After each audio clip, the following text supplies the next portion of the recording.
Hi ನಮಸ್ಕಾರ ಸ್ನೇಹಿತರೆ. Big boss ಕಡೆಯಿಂದ ಇನ್ನೊಂದು ಪ್ರೋಮೋ ಬಂದಿದೆ ಅಂತ ಹೇಳ್ಬೋದು ಸ್ನೇಹಿತರೆ. ಕಳೆದ ಎಪಿಸೋಡ್ 66ನೇ ಎಪಿಸೋಡಲ್ಲಿ ಸ್ವಲ್ಪ ಮಾತಾಡೋಣ ಸ್ನೇಹಿತರೆ. ಟಾಸ್ಕ್ ಆಡೋ ಬರದಲ್ಲಿ ಸ್ಪಂದನ್ ಅವರಿಗೆ ತೀವ್ರ ಗಾಯ ಆಗಿದೆ ಅಂತ ಹೇಳ್ಬೋದು. ಗಾಯ ಅಂತೆಲ್ಲ ನೋವಾಗಿದೆ ಅಂತ ಹೇಳ್ಬೋದು ಸ್ನೇಹಿತರೆ. ಅವರಿಗೆ ನೋವು ಆಗಿರೋ ಕಾರಣದಿಂದ ಸ್ನೇಹಿತರೆ ಅವರು ಜೋಡಿ ಆಗಿರೋದ್ರಿಂದ ಅಭಿ ಜೊತೆ ಅವರಿಗೆ ಬದಲಿ ಜೋಡಿಯಾಗಿ ಆಯ್ಕೆ ಮಾಡಲು ಬಿಗ್ ಬಾಸ್ ಸೂಚನೆ ಕೊಟ್ಟಿದ್ರ ಅಂತ ಹೇಳ್ಬೋದು ಸ್ನೇಹಿತರೆ.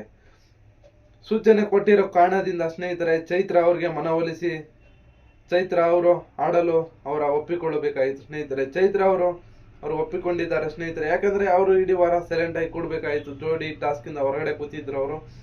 ಅವರು ಈ ಅಭಿ ಜೊತೆ ಜೋಡಿಯಾಗಿ ಆಟ ಆಡುತ್ತಿದ್ದಾರೆ ಸ್ನೇಹಿತರೆ. ಈ ಪ್ರೋಮೋದಲ್ಲಿ ಸ್ನೇಹಿತರೆ ಕಡೆಯದಾಗಿ ಕ್ಯಾಪ್ಟನ್ ಟಾಸ್ಕ್ ನ ರೇಸ್ ನಲ್ಲಿ ಟಾಸ್ಕ್ ಇರಬಹುದು ಸ್ನೇಹಿತರೆ. ರಕ್ಷಿತ್ ಅವರು ಧ್ರುವ್ ಅಂತವ್ರು ಮಾತಾಡಿರೋ ಕಾರಣದಿಂದ ರೊಚ್ಚಿಗೆದ್ದಿದ್ದಾರೆ ಅಂತ ಹೇಳ್ಬೋದು ಸ್ನೇಹಿತರೆ. ಗಿಲ್ಲಿ ಕಾವ್ಯ ಅವರು ಈ ಕ್ಯಾಪ್ಟನ್ ಟಾಸ್ಕ್ಗೆ ಮುಂದೆ ಹೋಗಲ್ಲ ಅಂತ ನನ್ಗೆ ಅನ್ಸುತ್ತೆ ಸ್ನೇಹಿತರೆ. ಈ ವಿಡಿಯೋ ಬಗ್ಗೆ ನಿಮ್ಗೆ ಏನ್ ಅನ್ಸುತ್ತೆ ಕಮೆಂಟ್ ಮಾಡಿ, ಶೇರ್ ಮಾಡಿ, ಲೈಕ್ ಮಾಡಿ. ರಾಶಿಕಾ ಅವರು ಗಿಲ್ಲಿನ ಆಚೆ ಇಡ್ಬೇಕು ಅಂತ ಮಾತಾಡಿದ್ರು ಸ್ನೇಹಿತರೆ. ಆದ್ರೆ ಅವ್ರು ಗೆಲ್ಲಲೇ ಇಲ್ಲ. ಎಲ್ಲರೂ ಸೇರಿ ಗಿಲ್ಲಿನ ಟಾರ್ಗೆಟ್ ಮಾಡಿದ್ದಾರೆ ಅಂತ ಅನ್ಸುತ್ತೆ ಬಿಗ್ ಬಾಸ್ ಮನೆಯಲ್ಲಿ. ಅಶ್ವಿನಿ ಗೌಡ ಅವರು ರಘು ಅವರು ಕಳೆದ ಟಾಸ್ಕ್ ನಲ್ಲಿ ವಿನ್ನರ್ ಆಗಿದ್ರು ಅಂತ ಹೇಳ್ಬೋದು ಸ್ನೇಹಿತರೆ. ಇನ್ನೊಂದು ವಿಷಯ ಏನಪ್ಪಾ ಅಂದ್ರೆ ಇವತ್ತು ವೋಟಿಂಗ್ ಲೈನ್ ಆನಲ್ಲಿ ಇರುತ್ತೆ. ಇವತ್ತು ಲಾಸ್ಟ್ ಕ್ಲೋಸ್ ಆಗ್ಬೋದು ಸ್ನೇಹಿತರೆ. ನಿಮ್ಮ ಫೇವ್ರೆಟ್ ಕಂಟೆಸ್ಟೆಂಟ್ ಯಾರಿದ್ದಾರೆ ಅವ್ರಿಗೆ ಈ ಕೂಡಲೇ ಹೋಗಿ ವೋಟ್ ಮಾಡಿ.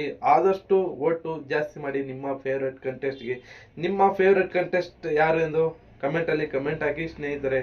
ಇವತ್ತು ವೋಟ್ ಹಾಕಿ. ಕ್ಲೋಸ್ ಆಗುತ್ತೆ ಇವತ್ತು ಸ್ನೇಹಿತರೆ. ನಾಳೆ ಶುಕ್ರವಾರ ಇರೋದ್ರಿಂದ ಇವತ್ತು ವೋಟಿಂಗ್ ಲೈನ್ ಕ್ಲೋಸ್ ಆಗುತ್ತೆ ಸ್ನೇಹಿತರೆ. ಈ ವಿಡಿಯೋ ಇಷ್ಟ ಆದ್ರೆ ಲೈಕ್ ಮಾಡಿ, ಶೇರ್ ಮಾಡಿ, ಕಮೆಂಟ್ ಮಾಡಿ.